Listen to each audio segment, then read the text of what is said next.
আসসালামু আলাইকুম। আপনারা শুনছেন বাংলা অডিও বুক।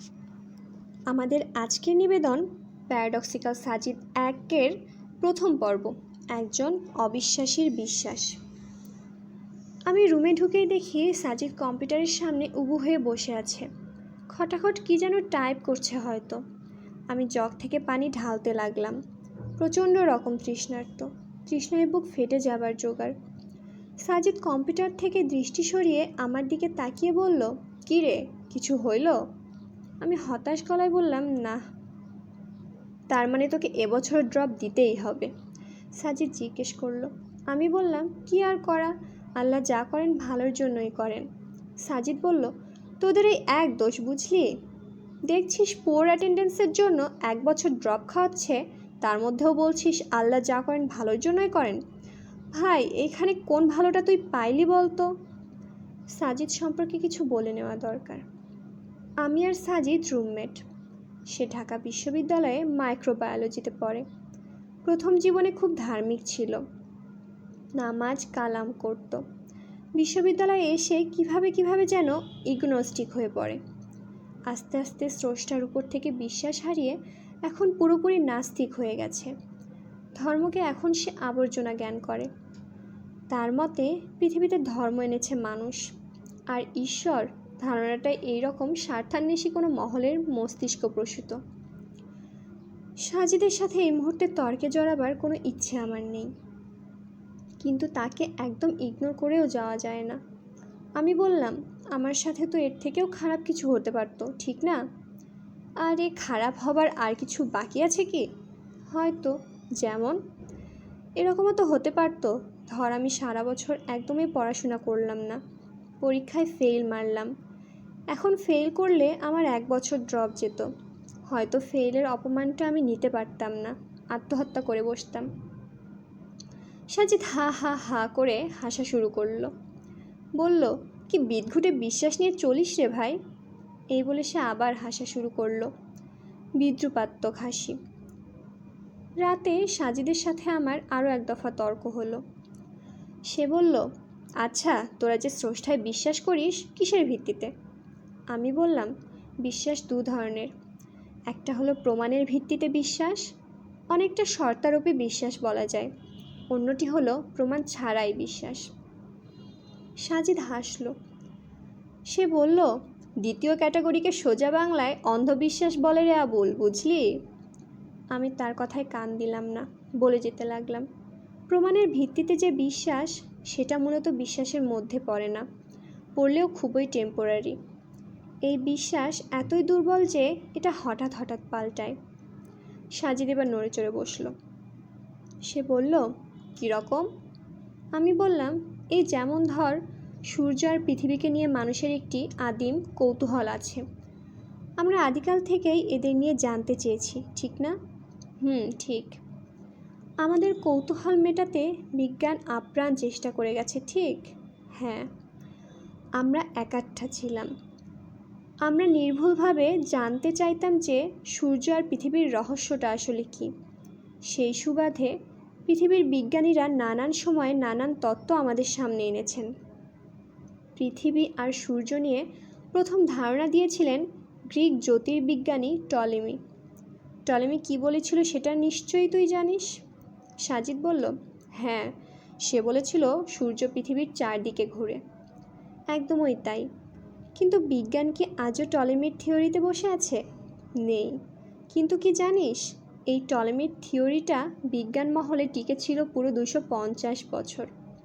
ভাবতে পারিস, 250 বছর বিজ্ঞানীর পৃথিবীর মানুষ, যাদের মধ্যে আবার বড় বড় বিজ্ঞানী, ডাক্তার, ইঞ্জিনিয়ার ছিল, তারাও বিশ্বাস করত যে সূর্য পৃথিবীর চারদিকে ঘোরে।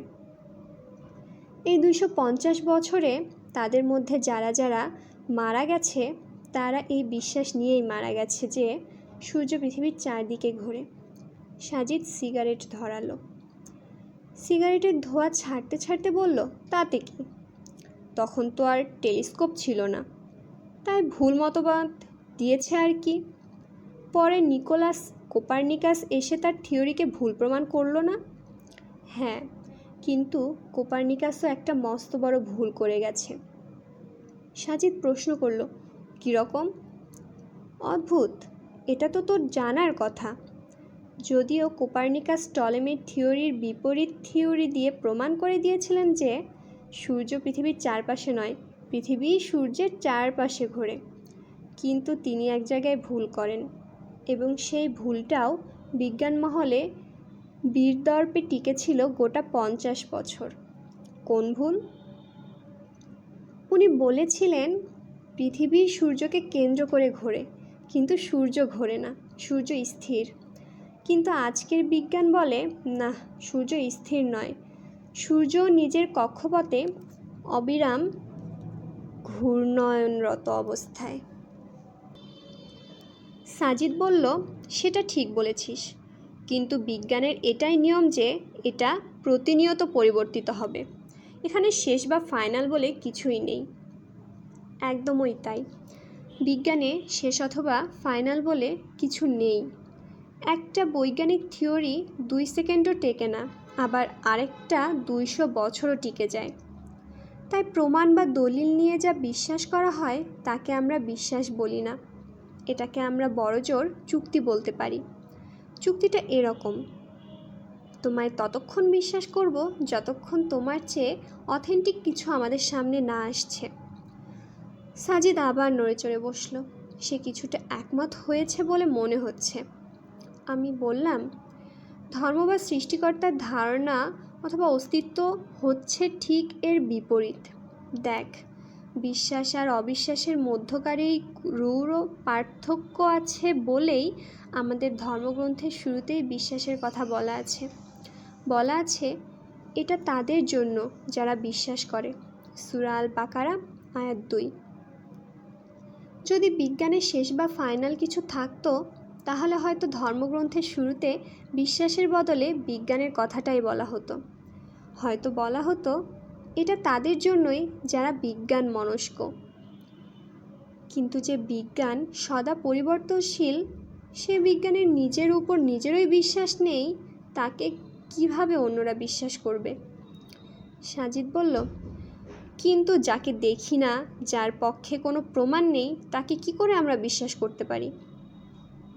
সৃষ্টিকর্তার পক্ষে অনেক প্রমাণ আছে, কিন্তু সেটা বিজ্ঞান পুরোপুরি দিতে পারে না। এটা বিজ্ঞানের সীমাবদ্ধতা, সৃষ্টিকর্তার নয়। বিজ্ঞান অনেক কিছুরই উত্তর দিতে পারে না। লিস্ট করতে গেলে অনেক লম্বা একটা লিস্ট করা যাবে। সাজিদ রাগি রাগি গলায় বলল, ফাইজলামও করিস আমার সাথে? আমি হাসতে লাগলাম, বললাম, আচ্ছা শোন বলছি, তোর প্রেমিকার নাম মিতু না? এখানে প্রেমিকার ব্যাপার আসছে কেন? আরে বল না আগে। হ্যাঁ, কিছু মনে করিস না, কথার কথা বলছি। ধর আমি মিতুকে ধর্ষণ করলাম, রক্তাক্ত অবস্থায় মিতু তার বেডে পড়ে আছে। আরও ধর তুই কোনোভাবে ব্যাপারটা জেনে গেছিস। এখন বিজ্ঞান দিয়ে ব্যাখ্যা কর দেখি, মিতুকে ধর্ষণ করায় কেন আমার শাস্তি হওয়া দরকার? সাজিদ বলল, ক্রিটিক্যাল কোয়েশ্চেন, এটাকে বিজ্ঞান দিয়ে কিভাবে ব্যাখ্যা করব? হা হা হা, আগেই বলেছি, এমন অনেক ব্যাপার আছে যার উত্তর বিজ্ঞানে নেই। কিন্তু এর সাথে স্রষ্টায় বিশ্বাসের সম্পর্ক কি? সম্পর্ক আছে। স্রষ্টায় বিশ্বাসটাও এমন একটা বিষয় যেটা আমরা মানুষেরা আমাদের ইন্দ্রিয়গ্রাহ্য প্রমাণাদি দিয়ে প্রমাণ করতে পারবো না। স্রষ্টা কোনো টেলিস্কোপে ধরা পড়েন না, ওনাকে অণুবীক্ষণ যন্ত্র দিয়েও খুঁজে বের করা যায় না, ওনাকে জাস্ট বিশ্বাস করে নিতে হয়। সাজিদ এবার 180 ডিগ্রি অ্যাঙ্গেলে বেঁকে বসল।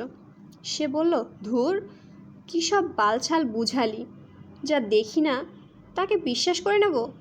আমি বললাম, হ্যাঁ, পৃথিবীতে অবিশ্বাসী বলে কিছু নেই, সবাই বিশ্বাসী। সবাই এমন কিছু না কিছুতে ঠিক বিশ্বাস করে যা তারা আদৌ দেখেনি বা দেখার কোনো সুযোগও নেই, কিন্তু এটা নিয়ে তারা প্রশ্ন তুলে না, তারা নির্বিঘ্নে তাতে বিশ্বাস করে যায়। তুইও সেরকম। সাজিদ বলল, আমি? পাগল হয়েছিস? আমি না দেখে কোনো কিছুতেই বিশ্বাস করি না, করবও না। তুই করিস, এবং এটা নিয়ে তোর মধ্যে কোনো দিন কোনো প্রশ্ন জাগেনি, এবং আজকে এই আলোচনা না করলে হয়তো জাগতও না। সে আমার দিকে তাকিয়ে রইল। বললাম, জানতে চাস? আবার বলছি, কিছু মনে করিস না, যুক্তির খাতিরে বলছি। বল। আচ্ছা, তোর বাবা মার মিলনেই যে তোর জন্ম হয়েছে সেটা তুই দেখেছিলি? বা এই মুহূর্তে কোন এভিডেন্স আছে তোর কাছে? হতে পারে তোর মা তোর বাবা ছাড়া অন্য কারোর সাথে দৈহিক সম্পর্ক করেছে তোর জন্মের আগে। হতে পারে তুই ওই ব্যক্তির ওই জৈব ক্রিয়ার ফল।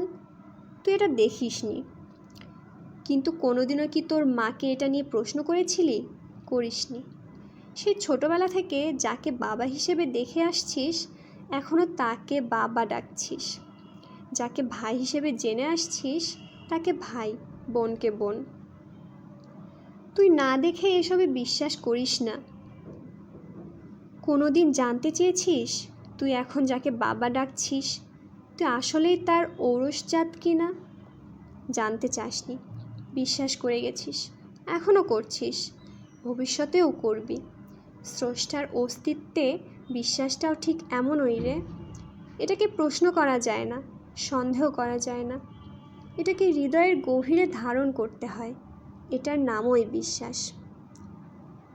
সাজিদ উঠে বাইরে চলে গেল। ভাবলাম সে আমার কথায় কষ্ট পেয়েছে হয়তো। পরের দিন ভোরে আমি যখন ফজরের নামাজের জন্য অজু করতে যাব, দেখলাম আমার পাশে সাজিদ এসে দাঁড়িয়েছে। আমি তার মুখের দিকে তাকালাম। সে আমার চাহনির প্রশ্নটা বুঝতে পেরেছে। সে বলল, নামাজ পড়তে উঠেছি। বাংলা অডিও বুক চ্যানেলে আপনারা শুনছিলেন আরিফ আজাদের লেখা প্যারাডক্সিক্যাল সাজিদ 1। আজ প্রথম পর্ব। ভালো থাকবেন, আর ভালো লাগলে সাবস্ক্রাইব করে সাথে থাকবেন, বন্ধুদের সাথে শেয়ার করবেন।